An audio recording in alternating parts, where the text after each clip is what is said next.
Добро утро на всички от едно малко градче в подножието на Алпите. Тук, както виждате, съм паркирал повече от ужасно.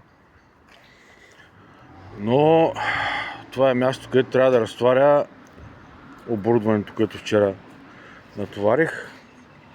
Ще има някакви концерти, фестове.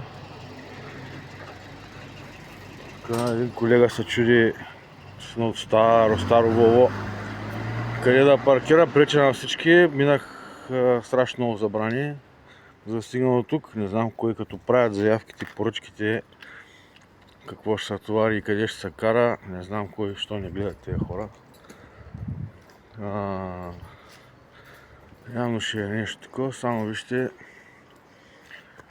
примера какви са тоалетните за тук хората, като правят фестивали. Не са нашите химически тоалети, нали? Нямат нищо общо. Тази женица, що се промъкна тук, отраси чантата, всичко. Има оттам, от другата страна има място, къде са мини. Така е.